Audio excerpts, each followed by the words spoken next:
요즘 본인 옷을 직접 만들어 입는 재미에 푹 빠져 산다는 이지원 씨. 제가 건강해지고선 옷 만들어 입으면 너무 이제 이쁘게 잘 어울리고 이제 사람들이 저보고 피부도 좋아지고 이렇게 뱃살도 없어지고 너무 날씬해졌다고 다 칭찬 일색이에요. 환갑의 나이에 20, 30대로 봐도 무리가 없는 몸매. 이건 반칙 아닌가요? 사이즈는 5 입어요. 5면 26? 5? 이렇게 되는 것 같아요. 이것도 우리 딸 치마였는데 제가 이것도 리폼을 해가지고 이게 다 5 사이즈. 심지어 20대 딸 옷을 사이즈 그대로 입을 정도랍니다. 지금은 이렇게 날씬한 몸을 자랑하지만 한때 늘어난 뱃살 때문에 건강에 위협을 받았던 적이 있답니다. 제가 50살 즈음에 이제 대장 내시경을 검사하러 갔다가 용종을 절제 수술을 했어요. 조직 검사 결과가 암으로 발전할 수 있는 선종으로 나왔다고 하시더라고요. 갱년기 이후에는 뱃살이 엄청 찐대요. 그래서 관리하지 않으면 나중에 이게 용종이 된다고 말씀을 하시더라고요. 선종이 발견되던 당시에 뱃살은 물론 온몸에 살이 오르고 수면 장애와 만성 피로가 심했답니다. 그래서인지 피부도 좋지 않았다는데요. 정말 심각한 문제는 바로 장 트러블. 제가 오랫동안 설사랑 변비가 계속돼서 반복이 됐어요. 배가 꼬이고 이제 배가 막 부풀어서 방귀도 나오고 그래서 너무 괴로웠는데 뒤돌아보니까 그게 그 증상들이 다 선종이 있었기 때문에 아 이렇게 아프고 괴로웠구나 생각이 들더라고요. 당시 복부 비만을 비롯한 신체 증상들은 돌이켜보면 모두 육류를 즐겼던 식습관 때문인 듯하답니다. 육류와 고지방식 과다 섭취로 생기는 유해균 독소가 혈중 독소를 높이는데요.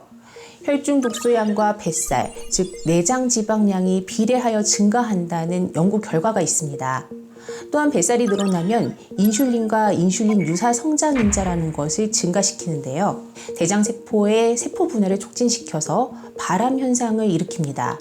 또 아디포카인이라는 지방세포 분비 물질이 변화하면서 이것이 대장 상피세포를 자극하여 대장용종 발생에 영향을 미치는 것이죠. 결국 뱃살과 체내 독소, 대장용종이 모두 연관이 있습니다. 문제는 대장암은 대부분 용종이 진행되어 발생한다는 겁니다. 선종을 그냥 놔두면 빠르게는 3년 만에도 암이 될 수 있다는데요. 허리둘레 95cm 이상의 복부 비만이 있는 여성은 대장암 위험이 53%나 더 높다고 합니다. 그런데 점심부터 소고기가 웬 말인가요? 그뿐인가요? 칼국수도 끓입니다. 저 원래 먹는 거 너무 좋아해서 그래서 푸짐하게 이렇게 고기랑 제가 칼국수랑 해서 맛있게 많이 먹을 거예요. 뱃살이나 대장 용종 걱정과 상반되는 음식을 여전히 즐기고 있지만 지원 씨는 그에 대한 마음의 짐을 내려놓은 지 꽤 됐답니다. 고기랑 이렇게 칼국수랑 많이 먹다 보면 이게 식이섬유가 부족하잖아요. 제가 먹는 생식은요. 생야채가 70여 가지가 있대요. 이렇게 야채 적게 먹고 고기 많이 먹어도 생식이 있기 때문에 저는 아무런 걱정 안 하고 있어요. 직전 검사까지 6, 7년째 대장 용종은 발견되지 않았고 50대 초반에 비해 체중이 약 9kg이 줄었답니다.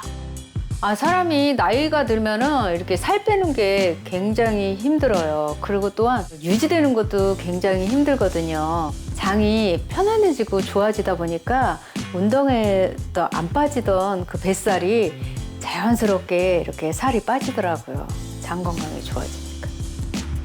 대장 건강을 되찾고 자연스레 다이어트까지 되어 사는 재미까지 얻었다는 지원 씨. 일석삼조로 도움을 받았다는 게 바로 생식이랍니다. 이 비만을 부르는 유전자의 스위치를 켜거나 끄는 것 역시 암 유전자 스위치처럼 내 식습관에 따라서 조절이 될 수가 있는데요. 다시 말해서 유전자 자체를 바꾸지는 못하지만 식습관으로 유전자의 활성 여부를 조절할 수가 있는 거죠. 녹황색 채소나 과일, 콩, 해조류 등에 많이 함유된 엽산이라는 성분이 이 유전자의 스위치를 조절하는 것에 중요한 역할을 한다고 알려져 있습니다. 그런데 문제는 이 엽산이 온도에 민감해서 조리하면서 열에 의해 많이 파괴가 되거든요. 한국인들은 채소를 생으로 먹기보다 삶거나 데치는 식으로 조리를 해 먹잖아요. 이 식이섬유를 많이 먹고 있다 생각했지만 알고 보니 그것도 아니었고, 게다가 중요한 성분을 온전히 섭취하고 있던 것도 아니었다는 거죠. 그러면 이제 어떻게 해야 할까요? 그럼 생으로 먹어야겠네요. 맞습니다. 이 엽산과 같은 중요한 성분을 제대로 섭취하기 위해서는 열을 가하지 않고 생식 그대로 드시는 게 도움이 될 수 있습니다. 결론적으로 매일 먹는 음식이 내 몸속의 유전자 스위치를 켜고 끄는 중요한 역할을 한다는 사실을 어머님들이 꼭 기억하셨으면 좋겠습니다. 그렇다면 평소 장 건강과 뱃살로 고민이 많은 주부들에게도 생식이 도움이 될까요? 이들의 현재 건강 상태를 확인해 봤습니다.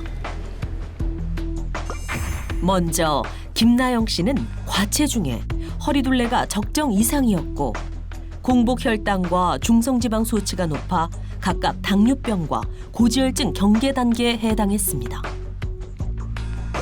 배지연 씨도 과체중 상태로 특히 허리둘레가 적정치에서 많이 벗어나 있었으며 공복혈당 수치와 중성지방 수치가 높게 나왔습니다. 원나이 씨 역시 과체중에 허리둘레가 적정 이상이었고 중성지방 수치가 높은 것으로 확인되었습니다. 주혜란 씨도 과체중에 허리둘레가 적정 이상이었고 공복혈당과 중성지방 수치가 높았습니다. 이제 2주간의 체험이 시작됩니다. 규칙적인 운동과 함께 두 사람은 채소 위주의 음식을 섭취했습니다. 다른 두 사람은 음식 조절 없이 평상시 먹던 그대로의 것들을 먹었고 대신 세 끼 중 한 끼는 매일 생식을 섭취했습니다. 주어진 시간, 최선을 다해 노력한 주부들이 다시 모였습니다. 2주 전과 같은 검사를 진행했습니다. 과연 어떤 변화가 있을까요? 이들의 건강엔 어떤 변화가 있을까요? 생식을 꾸준히 섭취한 김나영 씨는 체중이 3.8kg, 허리둘레가 6cm나 줄었고 공복혈당과 중성지방 수치가 모두 크게 감소하여 정상치 내로 진입했습니다. 마찬가지로 생식을 섭취한 배지연 씨 역시 체중이 4kg 이상 줄고 허리둘레가 6cm 줄었습니다. 공복혈당과 중성지방 수치도 모두 매우 큰 폭으로 감소했습니다. 반면 비섭취군인 원나이 씨는 채식을 고수했음에도 체중과 허리둘레에 유의미한 변화가 없었고 공복혈당과 중성지방 수치는 오히려 소폭 증가했습니다.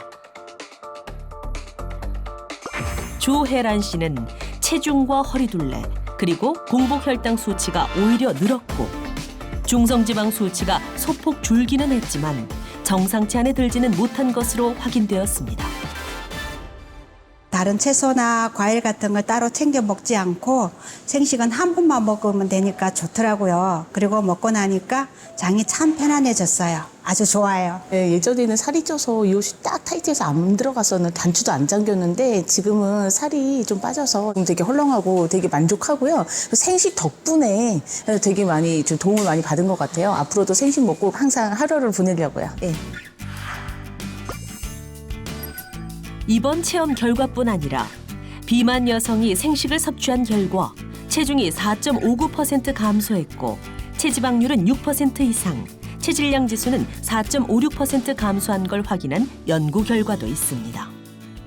생식은 100칼로리 내외의 저열량식이므로 식사 대용으로 하여 1일 1식 또는 2식을 대체하여 섭취하게 되는 경우 칼로리 제한 섭취에 따라 체중 감량에 도움이 될 수 있습니다. 생식은 열량이 낮은 반면 비타민과 미네랄, 식이섬유, 파이토케미컬 등 다양한 영양소를 충분히 간편하게 섭취할 수 있어서 영양 불균형을 해소하는 장점이 있습니다. 또한 비만한 경우 당뇨병에 쉽게 걸릴 수 있는데요.